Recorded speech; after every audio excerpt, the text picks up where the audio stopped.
ప్రశ్న: శ్వేత విప్లవ పితామహుడు అని ఎవరిని పిలుస్తారు? సమాధానం: డాక్టర్ వర్గీస్ కురియన్ గారిని. మీకు తెలుసా, అమూల్ బ్రాండ్ని ఆయనే స్థాపించారని?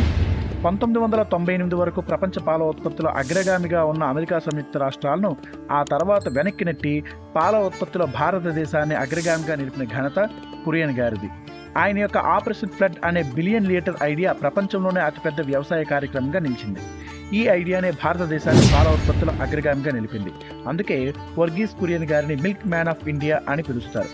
ఆయనకు ఈ సేవలకు గాను 1963లో రామన్ మెగసెసే పురస్కారం, 1965లో పద్మశ్రీ, 1966లో పద్మభూషణ్, 1989లో వరల్డ్ ఫుడ్ ప్రైజ్, 1999లో పద్మవిభూషణ్ లభించాయి.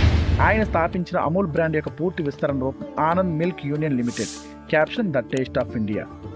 ధన్యవాదాలు.